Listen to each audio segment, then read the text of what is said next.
സാധാരണ ആമ്പിടരൊക്കെ ഭയങ്കര ബ്രേക്കപ്പ് ആകുമ്പോഴത്തേക്ക് ജിമ്മിൽ വന്ന് ഭയങ്കര വർക്ക്ഔട്ട് ചെയ്യുക, അങ്ങനെയൊക്കെയുള്ള കാര്യങ്ങൾ ചെയ്യുക. അങ്ങനെയാണ് നമ്മൾ ആ ഒരു ട്രാക്കിലേക്ക് വരുന്നത്. പിന്നീട് അത് അങ്ങ് ശീലമാവുന്നത്.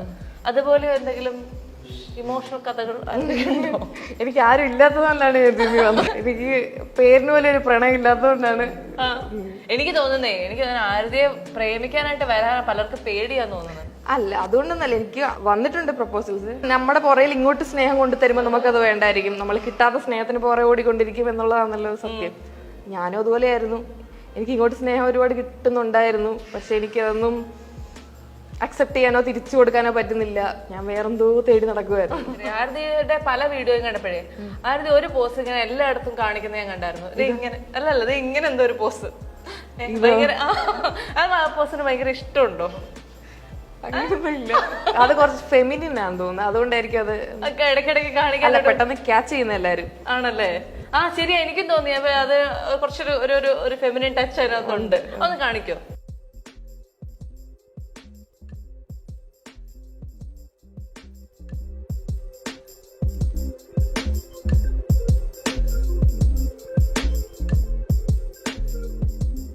ആരതിക്ക് ഏകദേശം എത്ര കിലോ വെയിറ്റ് വരെ എടുക്കാൻ പറ്റും? ഒരു 50 കിലോ, 60 കിലോ, 100 കിലോ? ഉപയോഗിച്ച ബേബി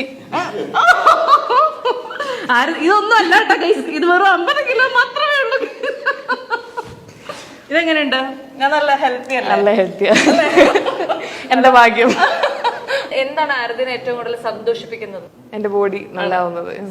ഇപ്പോ ഏറ്റവും കൂടുതൽ ആരതിയെ വിഷമിപ്പിക്കുന്നത് എന്താണ്? എന്നെ ആരും മനസ്സിലാക്കാത്തത്. ചില സമയത്ത് ഞാൻ എന്നെ ആരെങ്കിലും മനസ്സിലാക്കണം എന്ന് വിചാരിക്കുന്ന സമയത്ത് മനസ്സിലാക്കാത്തത്. ഞാൻ ഓപ്പൺ ആയിട്ട് പറയത്തില്ല എനിക്കിത് വേണം, ഇല്ല എങ്ങനെ ചെയ്യണം എന്ന് പറയാറില്ല. അത് കണ്ടറിഞ്ഞ് ചെയ്തു തരണം എന്ന് ഇങ്ങനെ വിചാരിക്കും. പക്ഷേ ഞാനും അങ്ങനെ ആവാമല്ലോ എന്ന് അവർക്കും വിചാരിക്കാം. തെറ്റ് പറയാൻ പറ്റത്തില്ല. ചിലതൊക്കെ കാണുമ്പോൾ ഇറിറ്റേഷൻ വരും. എങ്ങും ഇല്ലാത്തവരൊക്കെ പെട്ടെന്ന് പൊങ്ങി വന്നിട്ട് യൂട്യൂബിലാന്ന് തോന്നുന്നു. അതെ, എല്ലാ യൂട്യൂബിൽ വരുന്ന വീഡിയോസിന് അടിയിൽ ഈ ആള് തന്നെ പോയി തന്നെ സെയിം കമന്റ് ഇടും. കൂടെ പഠിച്ച എല്ലാവർക്കും ജോലിയായി, ഒരു ജോലിയൊക്കെ നോക്കിക്കൂടെ. ഇതിനെന്തിന്റെ കേടാന്ന് എനിക്കറിയത്തില്ല. എനിക്ക് ജോലി ഉണ്ടോ ഇല്ലയോ എന്ന് പുള്ളിക്ക് അറിയത്ത് പോലും ഇല്ല. ഞാൻ എത്രയോ ഈ മനുഷ്യർക്കൊന്നും ഉദ്ദേശിക്കാൻ പറ്റുന്നതിനപ്പുറം ഞാൻ സഫർ ചെയ്തിട്ടുണ്ട്. മീൻസ് 9 മണിക്കൂർ ജോലി ചെയ്തിട്ട് 4 മണിക്കൂർ പോലും ഉറങ്ങാൻ കിട്ടാണ്ട്, കിടക്കാൻ പോലും ടൈം ഇല്ലാണ്ട് ഞാൻ ബാത്റൂമിൽ വരെ കിടന്നിട്ടുണ്ട്.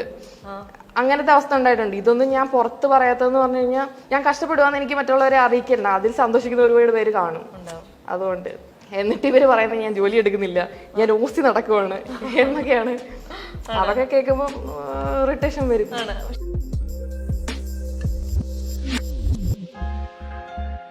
ഉറങ്ങാൻ കിടക്കുമ്പോ ഇങ്ങനെ നമ്മൾ അന്നത്തെ കാര്യങ്ങളൊക്കെ മനസ്സിൽ കൂടെ പോകുമ്പോ ഒരു ഭയങ്കര ഒരു പ്രൗഡ് ഫീൽ തോന്നാറുണ്ടോ?